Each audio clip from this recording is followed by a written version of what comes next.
예, 할렐루야. 오늘 말씀을 통해서도 주님께서 우리에게 주시는 은혜가 있을 줄로 믿습니다. 코로나19가 여러 가지 우리에게 이제 변화를 주고 이제 혼란스럽게 하는데요. 그래도 이제 계절은 변함없이 이제 흘러가는 것 같습니다. 지금 여름이 지나고 이제 가을로 접어들었습니다. 이 가을 들녘에 지금 들녘에 가보면 이제 그 들녘이 이렇게 누렇게 이렇게 물들어 가는 것 같고요. 그리고 또 제가 이렇게 과수원을 이렇게 지날 일이 있었거든요, 얼마 전에. 그런데 보니까 이 사과, 빨간 사과가 굉장히 이제 주렁주렁 많이 열려서 얼마 안 있으면 저 사과를 따겠구나 이제 그렇게 보여지더라고요.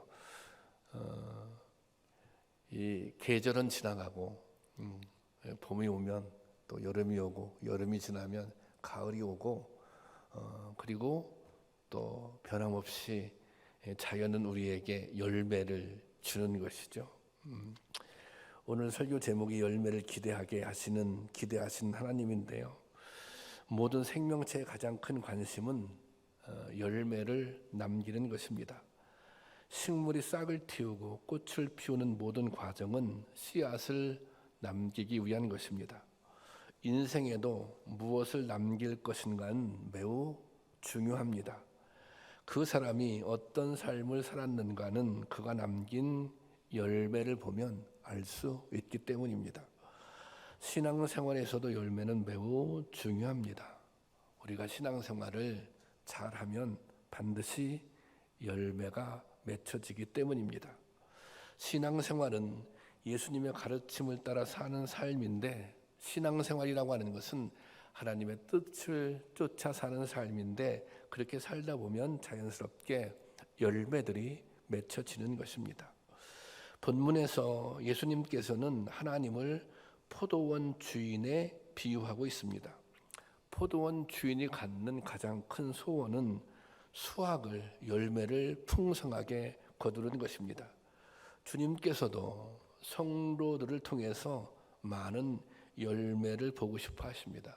하나님께서는 하나님의 자녀된 우리들을 통해서 많은 열매를 보시기를 원하십니다. 하나님은 우리가 구원받는 일에 아주 큰 관심을 가지고 있습니다. 하나님께서 우리를 구원시키기 위해서 부르시는 거죠. 하지만 여기서 끝이 아닙니다. 하나님께서는 구원받은 우리를 통해서 하고 싶은 일, 이루고 싶은 일들이 아주 많이 있습니다. 잃어버린 영혼을 구원하는 것, 선한 영향력을 끼치는 것, 또 부흥을 이루는 것, 하나님 나라를 확장하는 것, 이 모든 것들은 신앙의 열매를 통해서 가능한 것입니다. 신앙의 열매는 믿음의 결과를 얻게 되는 복과 은혜입니다.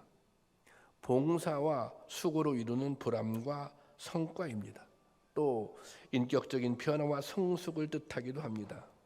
성경이 말하는 열매들은 수도 없이 많이 있습니다. 우리가 잘 알고 있는 갈라디아서 5장 22절, 23절 말씀 한번 볼까요?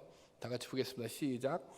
오직 성령의 열매는 사랑과 희락과 화평과 오래 참음과 자비와 양성과 충성과 온유와 절제니 이 같은 것을 금지할 법이 없느니라. 우리 가운데 성령님이 계신데요. 우리 가운데 성령님이 계시고 성령님이 역사하기 시작하면 반드시 열매를 맺게 된다는 거예요. 여기 보면 금지할 법이 없다 그랬는데 그 무엇도 이 열매를 막을 수 없다는 것입니다. 그리고 히브리서 13장 15절 말씀을 보면 다 같이 볼까요? 시작. 그러므로 우리는 예수로 말미암아 항상 찬송의 제사를 하나님께 드리자. 이는 그 이름을 증언하는 입술의 열매니라. 여기 보면 입술의 열매니라. 경배와 찬양 드리는 예배의 삶을 일컬어 열매라고 말하고 있습니다. 우리가 주님을 영접하고 하나님의 자녀가 되어 말씀에 따라 살아갈 때 이런 열매들이 나타나게 되는 것입니다. 오늘 말씀을 통해 우리의 신앙의 열매를 점검해 볼 수 있기를 원합니다. 나는 어떤 믿음의 열매를 맺고 있는가? 한번 생각해 보시길 바랍니다. 본문에서 예수님은 열매를 맺지 못해 뽑혀버릴 처지에 있는 무화과 나무를 비유로 들어서 말씀하십니다. 이 무화과 나무는 길거리에 자생하는 그런 나무가 아니라 포도원 주인이 특별히 자신의 포도원에 옮겨 심은 나무입니다. 왜 포도원 주인이 자기의 밭에 옮겨 심었을까요? 그것은 열매를 거두기 위해서, 수확을 보기 위해서 자기의 과수원에 심은 것입니다. 주인은 무화과 나무에게 정성을 들여서 풍성한 열매를 얻기를 원했습니다. 그래서 3년 동안 기다렸지만 3년 동안 정성을 들였지만 무화과 나무는 열매를 맺지 못했습니다. 무화과 열매를 맺지 못하고 오히려 땅만 버리게 되었다는 것입니다. 누가복음 13장 7절 말씀입니다. 다 같이 볼까요? 시작. 포도원 지기에게 이르되 내가 3년을 와서 이 무화과에서 열매를 구하였으되 얻지 못하니 찍어버리라. 어찌 땅만 버리게 하겠느냐. 내가 3년을 와서 이 무화과 나무에 열매를 구하되 얻지 못했으니 그 다음 어떻게 한 거예요? 찍어버려라. 왜 찍어버려요?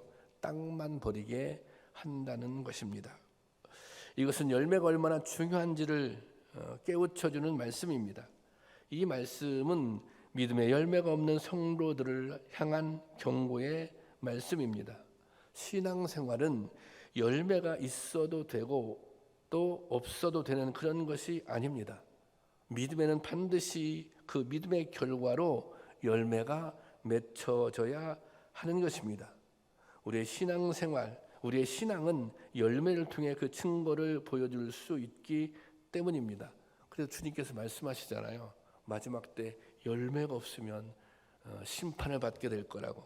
누가복음 3장 9절 말씀이죠. 자, 한번 볼까요? 시작.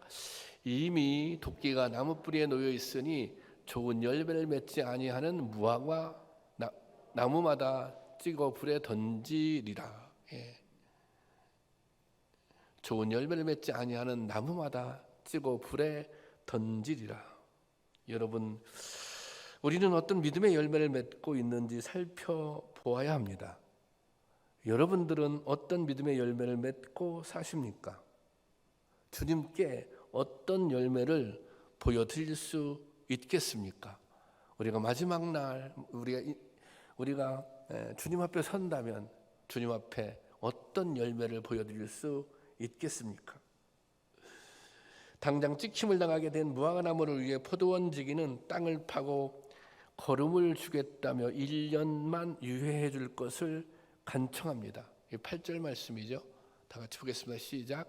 대답하여 이르되 주인이여 금년에도 그대로 두소서 내가 두릅하고 거름을 주리니 그랬습니다.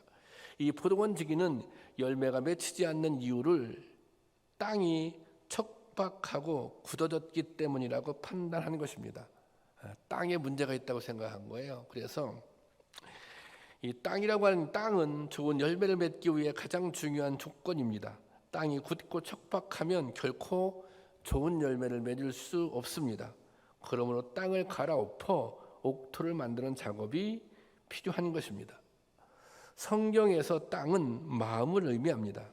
열매를 맺지 못한다면 마음밭에 문제가 있다는 것입니다.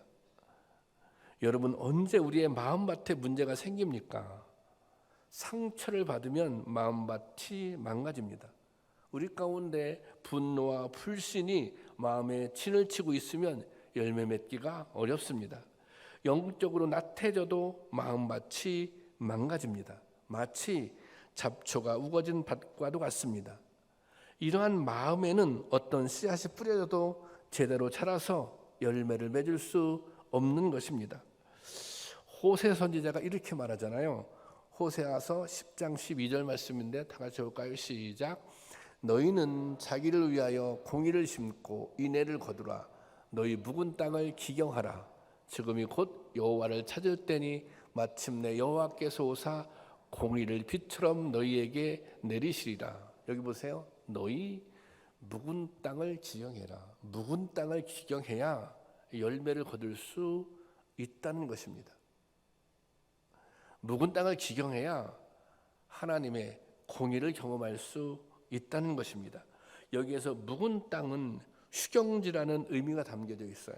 그리고 또 어떤 의미가 있느냐면 잠재되어 있는 이라는 의미가 담겨져 있습니다. 원어에 잠재되어 있다, 이런 의미예요. 지금은 아무 열매도 맺지 못하는 땅이지만, 지금 아무 열매를 맺지 못하지만 이 땅을 갈아엎고 거름을 주면 열매를 맺을 수 있다는 거예요.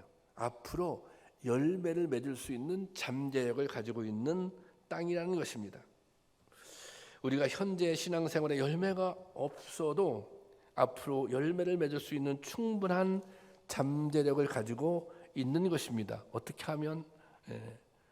이게 마음의 밭을 가꾸기만 하면, 마음의 밭을 잘 가꾸기만 한다면 언제든지 열매를 맺을 수 있는 것입니다.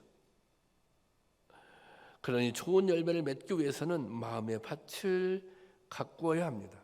필요하다면 우리의 마음의 밭을 갈아엎어야 하는 것입니다. 제가 처음 목회하던 곳에는 교회가 들판 한가운데 있었는데 봄이 되면 온 동네가 냄새가 진동했습니다. 또 그것은 밭에 거름을 펴기 때문이에요. 거름의 주된 원료가 짐승의 배설물이기 때문에 아주 냄새가 심합니다. 이 갈아엎는 작업을 기경이라고 말합니다. 기경은 굳어지고 척박해진 박토를 갈아엎어서 새롭게 만드는 것입니다. 이 밭을 갈아엎는 데는 도구가 필요하잖아요. 그래서 대부분 쟁기 같은 거로 밭을 갈아엎지 않습니까? 이 마음의 밭을 갈아엎는 데도 필요한 도구가 있습니다. 강력한 도구. 근데 그 강력한 도구가 무엇인 것 같아요? 그 강력한 도구는 바로 하나님의 말씀입니다. 우리의 마음의 밭을 갈아엎을 수 있는 강력한 도구, 그것이 하나님의 말씀입니다. 히브리서 4장 12절 한번 볼까요? 다 같이 보겠습니다. 시작.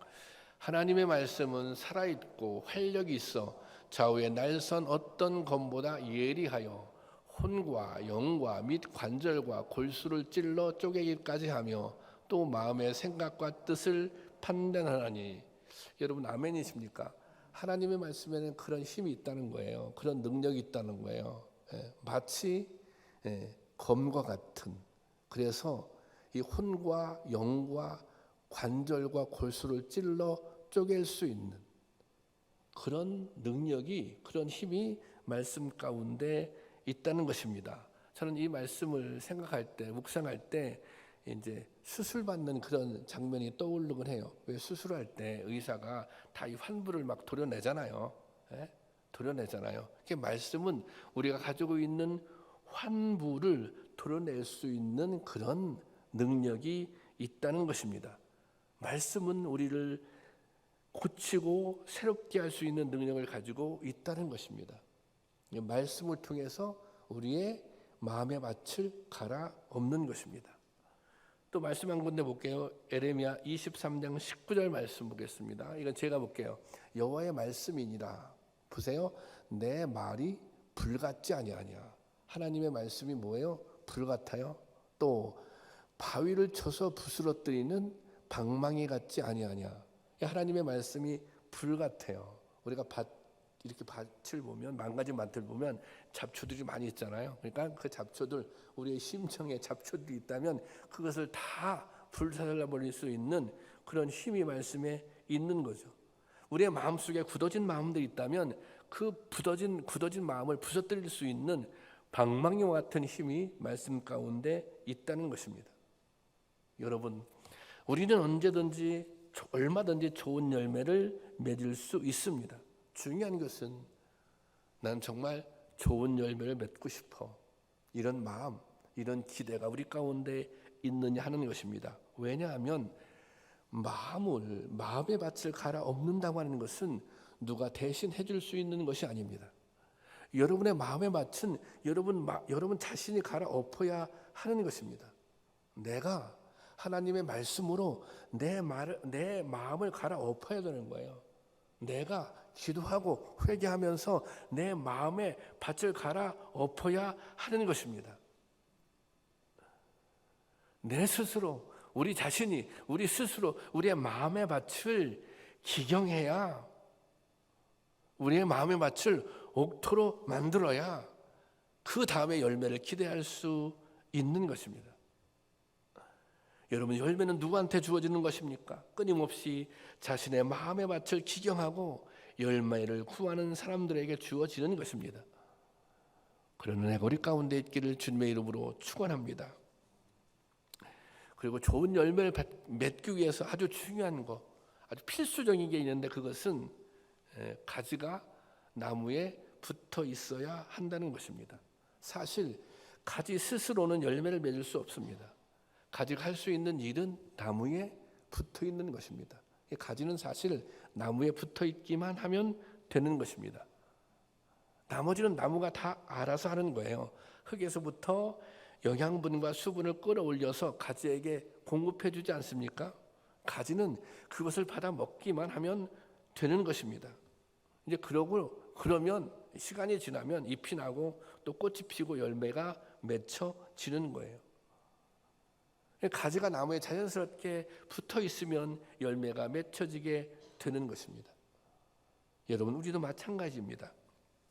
우리가 스스로 열매를 맺는 것이 아니라 중요한 것은 포도나무가 되시는 예수님께 잘 붙어 있으면 열매가 맺혀진다는 것입니다.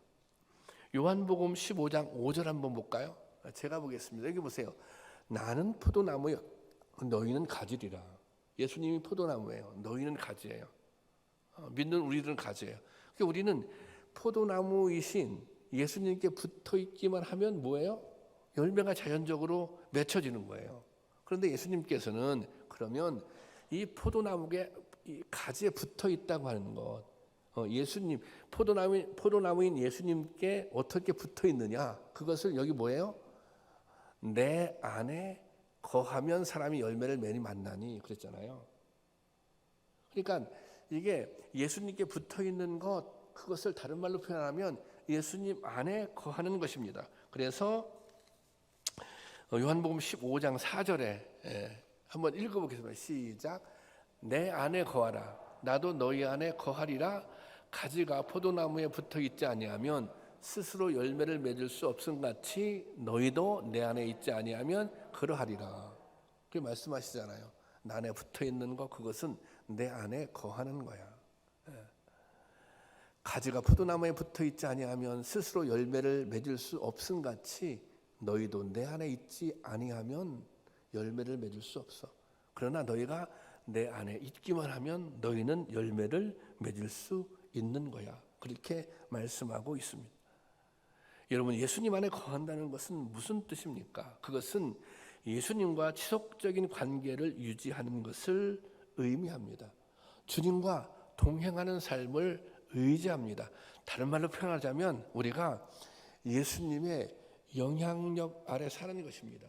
우리가 뭔가를 판단하잖아요. 우리의 판단이 예수님 영향력 아래 있어요. 우리가 뭔가 생각하잖아요. 그 생각이 예수님 영향력 아래 있어요. 우리가 뭔가 행동으로 옮기잖아요. 그 행동이 예수님 영향력 아래 있어요. 나의 삶이, 내 생각이, 나의 판단이 예수님 영향력 아래 있는 것, 그래서 예수님의 인도하심 따라 사는 것, 그것이 예수님 안에 거한다는 것입니다.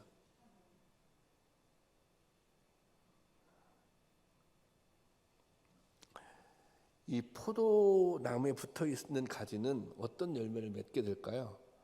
포도 열매를 맺겠죠. 포도나무에 붙어 있으니까. 그렇다면 예수님이 포도라면, 예수님이 나무라면, 그리고 우리가 붙어 있는 가지라면 우리는 어떤 열매를 맺게 될까요? 이것을 의인화해서 말한다면 우리가 예수님을 맺게 되는 거예요. 예수님의 열매를 맺게 되는 거죠. 다른 말로 얘기하자면 우리가 신앙의 열매를 맺는다고 하는 것은, 또 신앙의 열매를 풍성하게 맺을 때 예수님을 닮아가는 삶을 살게 된다는 것입니다.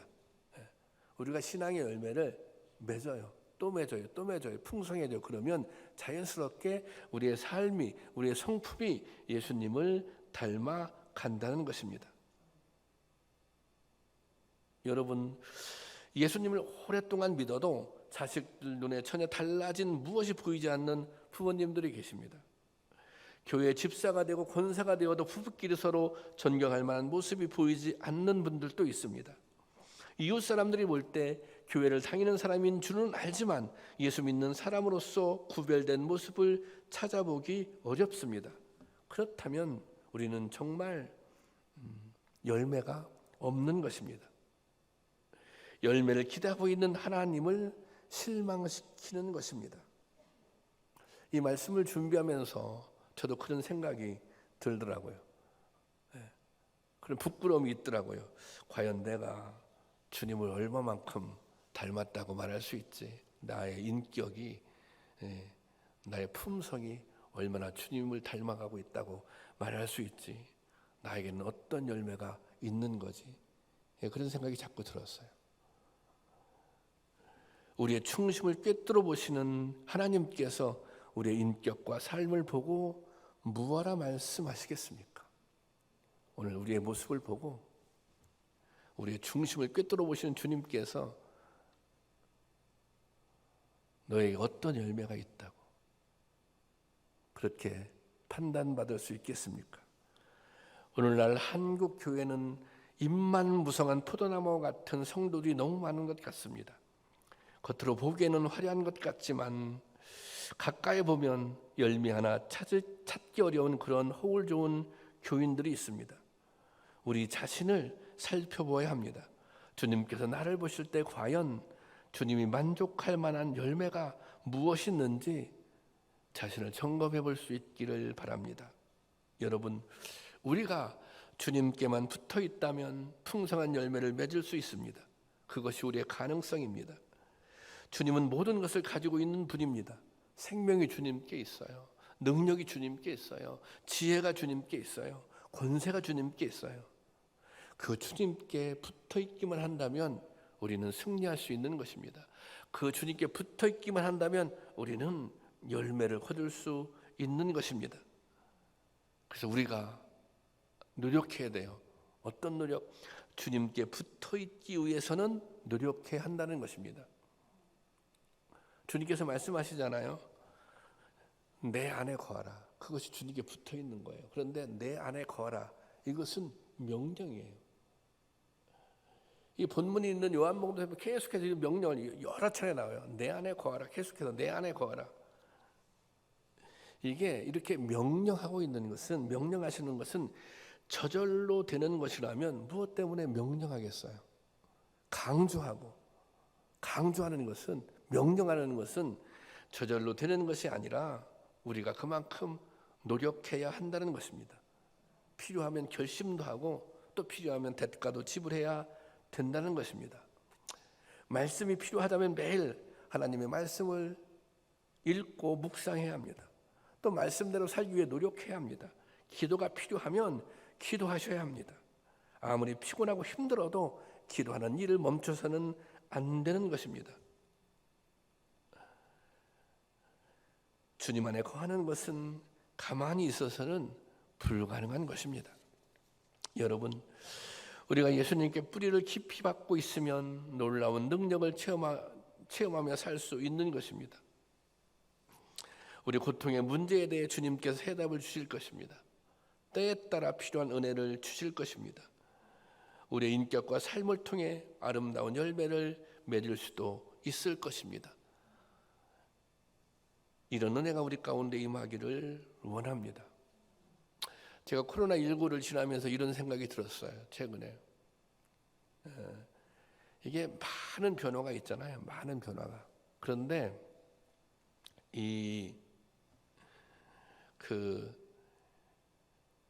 변화하지 않는 그런 분야가 있어요.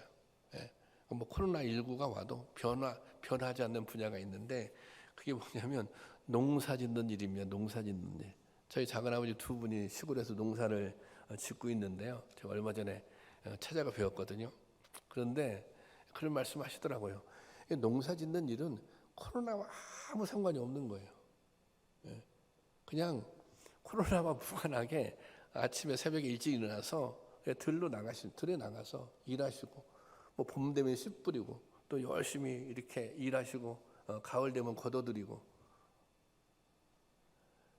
이 일은 코로나와 아무 상관이 없어요. 근데 그 말씀하시더라고요. 코로나 때문에 오히려 더 일이 많아진 것 같다고. 왜냐하면 이제 어디 무슨 모임 같은 데를 못 가잖아요. 뭐 놀러 가거나 그런 걸 잘 많이 안 하시잖아요. 그러니까 오히려 일할 시간이 더 많아졌다는 거예요. 농사 일을 할 시간이. 그래서 오히려 더 수확할 분량이 늘었다고 저한테 그러더라고요. 가을에 오라고, 가을에 오면 줄 게 많이 있다고. 이게 농사 짓는 것은 코로나와 아무 상관이 없는 거예요. 그냥 이 변함없이 한결같이 농부의 일을 하는 거예요. 그런데 신앙생활도 똑같다고 생각합니다.